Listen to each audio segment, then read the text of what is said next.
वैसे जरूरी तो नहीं है, लेकिन वीडियो को लाइक या फिर डिसलाइक कर दिया करें। कहानी के शुरुआत में हम एक लाइटनिंग ऑब्जेक्ट को आसमान से पृथ्वी की तरफ आते हुए देख पाते हैं, जिसे न्यूयॉर्क में जोश नाम का एक लड़का अपने टेलीस्कोप से देख रहा था और वो बॉल तेजी से उसी लड़के के घर में एक फिश बॉल में आकर गिरती है और बहुत ही तेजी के साथ सारे के सारे पानी को अपने अंदर एब्जॉर्ब कर लेती है, जिसे जोश हैरानी के साथ देख रहा था कि आखिर ये क्या चीज है। आगे हमें दिखाया गया कि अगले सीन में मूवी में 3 महीने गुजर चुके हैं और हम एक बार और दोबारा से उसी तरह के बॉल को तेजी से जमीन की तरफ आते हुए देख पाते हैं और ये बॉल तो पहले वाले से काफी बड़ी थी। दरअसल ये एक फायर बॉल थी जो सीधा आकर लिबर्टी आइलैंड के करीब पानी में क्रैश होती है और जैसे ही वो आग बुझ जाती है तो वो बॉल एक व्हाइट शूट पहने हुए आदमी के तौर पर नजर आते हैं। हम देखते हैं कि वो आदमी बहुत ही अजीब तरह से चलते हुए सिटी के अंदर से गुजरता है। पृथ्वी के सभी लोग उसे काफी अजीब नजरों से देखे जा रहे थे कि तभी एक रोड को क्रॉस करते हुए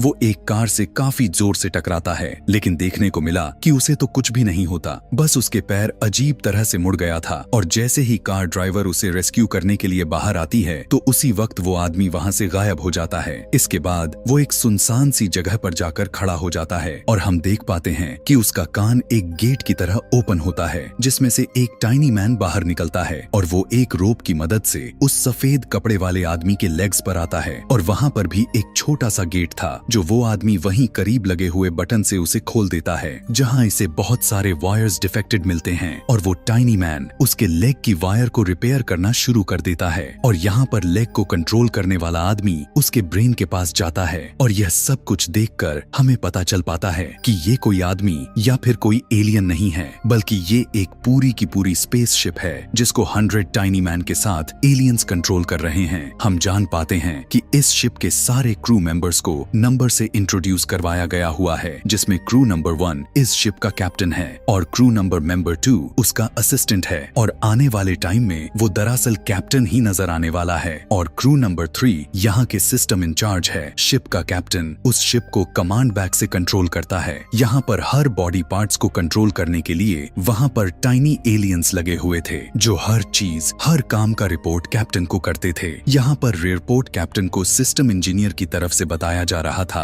कि एक्सीडेंट की वजह से ये शिप काम नहीं कर रही, लेकिन अर्थ के 2-3 दिन के अकॉर्डिंग ये शिप पूरी तरह से ठीक हो जाएगा। शिप का ट्रैकिंग सिस्टम भी खराब हो चुका था और कैप्टन क्रू मेंबर्स को इसी सिचुएशन में मीटिंग के लिए बुलाता है, जिनके बातों से हमें पता चलता है कि वो लोग प्लैनेट नील से आए हुए हैं क्योंकि उनके प्लैनेट के रिसोर्सेज खत्म हो जाने की वजह से उनका प्लैनेट तबाह होने को आ गया था और उन्हें अर्थ से सॉल्ट के साथ पानी की जरूरत थी जिससे वो अपने प्लैनेट को बचा सकते थे और यही वजह था कि ये सभी उस बॉल की मदद से एशियन ओशन से वाटर और सॉल्ट को कलेक्ट करने के लिए आए हुए थे जो अब उनसे गुम हो गया था और वही वो बॉल था जिसको हमने जोश के पास देखा था और पता चलता है कि उस बॉल का नाम ऑर्ब था और वे सभी एलियंस उस बॉल को ढूंढने के लिए ही यहाँ पर आए हुए हैं। हमारे अर्थ पर मौजूद सॉल्ट नील प्लैनेट को काफी सालों तक एनर्जी दे सकता था, इसीलिए उन्होंने अर्थ पर आने का डिसाइड किया। अब यहाँ पर जोश अपने विंडो से उस ह्यूमन लाइक शिप को देख लेता है और जल्दी वो अपने मॉम को बुलाता है। पता चला कि ये तो वही लड़की थी जिसके कार से वो ह्यूमन शिप टकराया हुआ था। वो दोनों जल्दी से उस शिप के पास आते हैं और वो लेडी उस ह्यूमन शिप से सॉरी कहने लग जाती है। शिप के अंदर एलियंस पहले तो उस लेडी को देखकर घबरा जाते हैं क्योंकि बेशक वो शिप बाहर से इंसान जैसी लगती थी, लेकिन उसको कंट्रोल करने वाले एलियंस यह बात नहीं जानते थे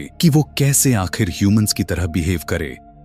अभी वो किसी इंसान से फर्स्ट टाइम बात करने जा रहे थे और इसी काम के लिए वो फौरन से गूगल का हेल्प लेते हैं ताकि वो ह्यूमंस के बिहेवियर को आसानी से जान सके और उनसे बात करने में आसानी हो। वो शिप का कैप्टन उस लेडी से बस ऐसे ही बात करने की कोशिश करता है। यहाँ दूसरे तरफ हम पुलिस ऑफिसर्स को देखते हैं जो उस मिस्टीरियस बॉल को ढूंढने की कोशिश किए जा रहे थे। वो लोग उस जगह पर जाते हैं जहाँ पर वो शिप लैंड हुआ था। क्रैश वाले साइड पर उन्हें किसी आदमी के फेस इंप्रेशन मिलते हैं जिससे उन्हें यह पता चल जाता है कि वो कैसा दिखता है। पूरे शहर में उसे ढूंढने की कोशिश की जा रही होती है और यहाँ वो ह्यूमन शिप उस लेडी से बात करने की कोशिश कर रहा था, लेकिन जैसे ही वो शिप उस लेडी से बात करने की कोशिश करता ही है तो फ्रिक्वेंसी ज्यादा होने की वजह से आसपास की चीजें टूटने बिखरने लग जाती हैं। फिर फ्रिक्वेंसी सेट करने की वजह से वो शिप उस लेडी को कहने लगा कि आई एम ओके। फिर वो लेडी जोश को स्कूल भेजकर उस ह्यूमन शिप को अपने घर पर डिनर के लिए इनवाइट करती है। शिप का कैप्टन उस लेडी से बात करते हुए खुद को डेव नाम से इंट्रोड्यूस करवाता है। दरअसल इस नाम को उन्होंने अभी अभी गूगल से सर्च किए थे और यहाँ से हम भी इसे मूवी में डेव ही कहने वाले हैं। डेव के आंखों से शिप के क्रू मेंबर्स जोश के पास एक पिक्चर्स देखते हैं जिसमें उन्हें उनकी गुम हुआ बॉल यानी ऑर्ब नजर आ जाती है। यहाँ पर जोश की मॉम डेव की बताती है कि ये बॉल जोश ने अपने साइंस एग्जीबिशन में दिखाई थी और अब शिप में मौजूद के लोग जोश के लोकेशन को ट्रेस करने लग जाते हैं और डेव लेडी को एक्सक्यूज करते हुए वहाँ से चला जाता है। डेव के मूवमेंट को यहाँ पर क्रू नंबर 2 कंट्रोल किया जा रहा था, जिसको इंसानों पर बहुत ही ज्यादा ही गुस्सा आता था क्योंकि कोई भी यहाँ पर रूल्स एंड रेगुलेशन को फॉलो नहीं कर रहे, क्योंकि यहाँ के हर एक इंसान रूल्स और रेगुलेशन के खिलाफ चलता जा रहा था। और अब उनका चीफ नंबर 2 के गुस्से में आते हुए देखकर क्रू के डॉक्टर को उस पर नजर रखने के लिए कह देता है। और जब डेव एक पार्क से होता हुआ गुजर रहा था तो सारे बच्चे उसके ड्रेसिंग को देखकर उसे आइसक्रीम मैन समझने लगते हैं। इसीलिए डेव अपने कपड़े को चेंज करने के लिए एक मॉल में चला जाता है और अब जबकि उसे कपड़े खरीदने के लिए उसे पैसे चाहिए थे, इसीलिए वो अपने साथ में लगा हुआ स्कैनर के मदद से रखे हुए पैसों को स्कैन करने लग जाता है और ड्रेसिंग रूम में जाकर अपने बॉडी से सेम प्रिंट निकालता है। इसके बाद डेव अब जोश के स्कूल जाता है जहाँ पर प्रिंसिपल उसे टीचर समझकर उसे क्लास में भेज देते हैं। लेकिन डेव जोश को क्लास से बाहर लाकर पूछने लगा कि उसकी वो बॉल ऑर्ब कहाँ है। तब वो बताता है कि उसके क्लास के कुछ बुरे लड़के ने उसके बॉल को ले ली थी। फिर जोश डेव को उस लड़के के घर पर लेकर जाता है जहाँ उन्हें वो लड़का तो नहीं मिलता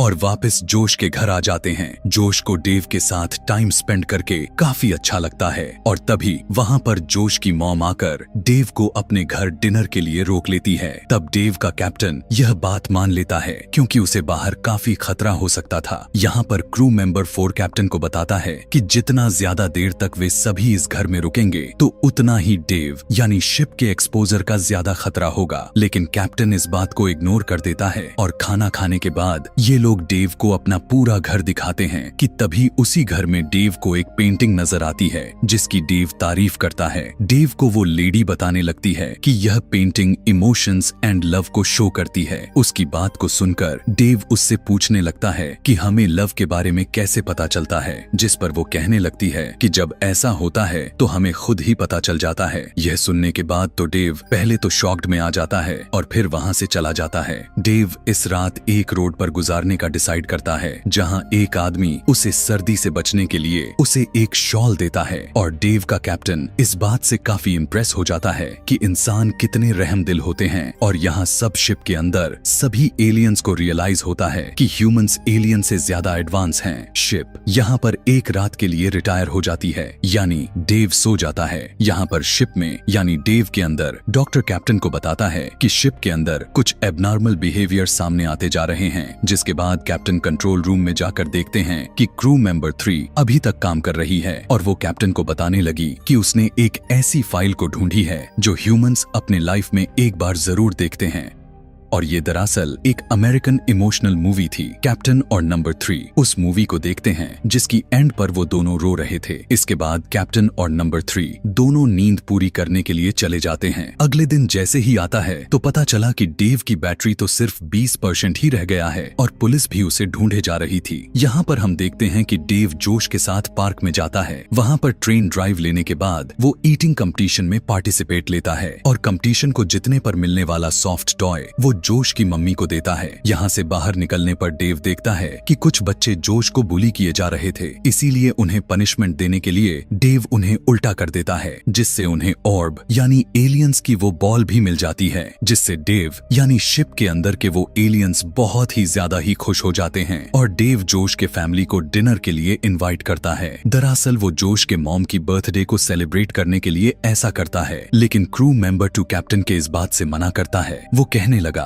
कि आखिर जब हमें अपना ऑर्ब मिल ही गया है तो हमें क्यों ना अपने मिशन पर वर्क करना चाहिए। लेकिन कैप्टन कहता है कि उन्होंने यानी जोश के साथ उसकी मॉम उस बॉल को ढूंढने में उसकी मदद की है, तो हमें जोश और उसके मॉम के लिए कुछ तो करना चाहिए। यहाँ पर इंसानों के साथ रह रहकर एलियंस के अंदर इंसानों की फीलिंग्स आती हुई दिखाई दे रही थी। किसी के अंदर एटीट्यूड आ चुका था तो किसी ने अपने शिप के अंदर ही डांस क्लब बना लिया था, लेकिन इधर नंबर 2 के अंदर गुस्सा और इमोशंस आ जाता है और नंबर 3 तो बहुत ही अच्छे लुक में ड्रेसअप हो जाती है क्योंकि वो कैप्टन के साथ डांस करना चाहती थी, लेकिन कैप्टन ऐसा करने से उसे साफ साफ मना कर देता है क्योंकि वो शिप यानी डेव को कंट्रोल कर रहा था। इधर डेव को भी दिखाया गया कि वो एक पार्टी में उस लेडी यानी जोश के मॉम के साथ डांस कर रहा था। यह देखने के बाद तो नंबर 3 उस कैप्टन से हर्ट होकर वहां से चली जाती है, लेकिन इधर शिप के बाहर पुलिस डेव को अरेस्ट कर लिया था और शिप के अंदर सबके बदले हुए बिहेवियर से नंबर 2 को तो अब और भी ज्यादा गुस्सा आने लग गया था और वो शिप आर्मी को अपने साथ मिलाकर वो सभी को अपने लिए काम करने को कहता है और सारे क्रू यहाँ तक कि नंबर 3 भी नंबर 2 के साथ मिल जाती है। पुलिस स्टेशन जहाँ इन्वेस्टिगेशन रूम के अंदर डेव के ओपन स्पीकर्स की वजह से ऑफिसर्स एलियंस की सारी बातें सुन रहे होते हैं। तब उनकी बातों से पुलिस को लगता है कि ये एक एलियन सोल्जर है, जिसके बाद यहाँ के वो दोनों पुलिस ऑफिसर्स इन्वेस्टिगेशन रूम से चले जाते हैं। शिप के अंदर अब न्यू लीडर सभी को वार्न करते हुए कहने लगा कि अब यहाँ पर कोई भी गलत बिहेवियर शो नहीं करेगा कि तभी इन्वेस्टिगेशन रूम के अंदर डेव यानी वो शिप अपने हैंड पिस्टल को यूज करते हुए पुलिस स्टेशन के वॉल को तोड़ देता है और यहाँ से बाहर जाने लग जाता है। पुलिस उसे रोकने के लिए उसे शूट तो करती है, लेकिन उनके कोई भी बुलेट उसके बॉडी यानी शिप पर किसी भी तरह का प्रभाव नहीं पड़ रहा था। डेव यानी उस शिप के अंदर एक एलियन अपने न्यू लीडर के गुस्से से बचने के लिए शिप से बाहर जंप कर देता है। डेव के आंखों के थ्रू लीडर यानी नंबर 2 जो अब काफी गुस्से में आ चुका था, वो अब जोश की मदर को देख लेता है और अपने न्यू लीडर के अकॉर्डिंग डेव अपने नए मिशन को पूरा करने के लिए आगे बढ़ जाता है। यहाँ पर हम देखते हैं कि नंबर 2 जोश में आकर अपने काम को अंजाम देते जा रहा था, जिससे अब जाकर नंबर 3 की मिशन खराब होने की टेंशन हो जाती है। इसीलिए वो जल्दी से अपने असली कैप्टन यानी नंबर 1 को छुड़वा लेती है, लेकिन वो दोनों उनके हाथों पकड़े जाते हैं और उन दोनों को डेव के नाक के जरिए बाहर निकाल दिया जाता है और वो टाइनी एलियन ह्यूमन से बचने के लिए कोशिश करने लग जाते हैं कि तभी दोनों लड़ते हुए एक प्लास्टिक बैग को देखते हैं और वो उसे हॉट एयर बैलून की तरह यूज करके शिप तक पहुंचने की कोशिश करते हैं, लेकिन वो तो बैग एक बस के विंडो स्क्रीन वाइपर पर जाकर स्टक हो जाता है। वो वाइपर भी एक लॉन्चर का काम करता है और वो सीधा उन दोनों को डेव पर फेंकता है और यहाँ पर कैप्टन नंबर 3 से सॉरी कहता है और कहता है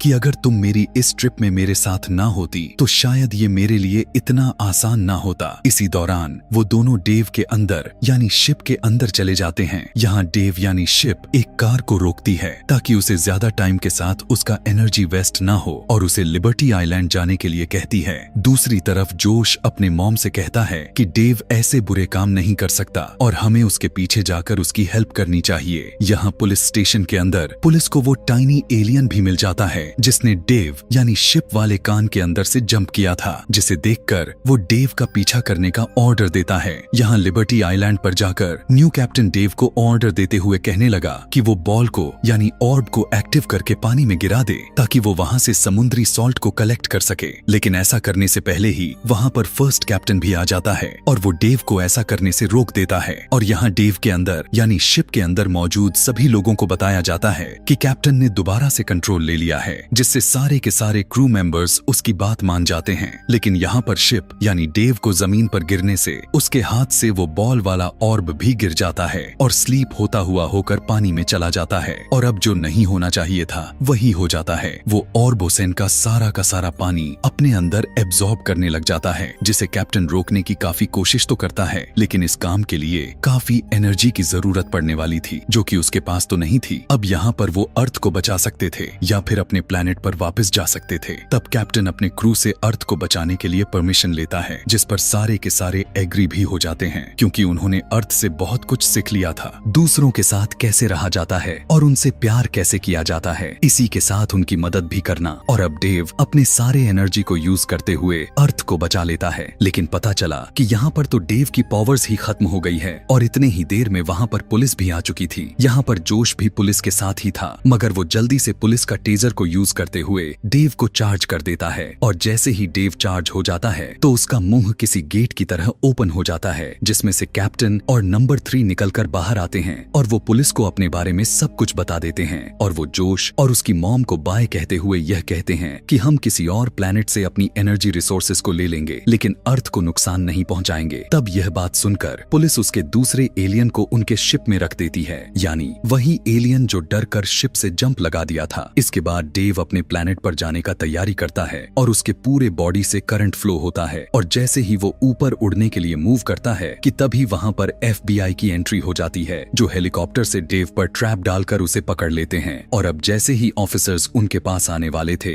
शिप के सारे क्रू मेंबर्स शिप के एक डिटैचेबल पार्ट यानी लाइफ बोट में इकट्ठे हो जाते हैं, जो कि डेव का शू था, और वो उस शू में लगा हुआ रॉकेट को स्टार्ट करते हुए वहां से चले जाते हैं। और यहाँ सबके सामने शिप के साथ नंबर 2 रह जाता है, जिसे वो लोग छोड़ गए थे। यहाँ लाइफ बोट में कैप्टन नंबर 3 को प्रपोज करता है और इसी के साथ ही ये मूवी, ये कहानी यहीं पर खत्म हो जाती है। ऐसी ही और भी मजेदार सी मूवी कहानी देखने के लिए कमेंट में नेक्स्ट लिखना ना भूलें। Thanks for watching.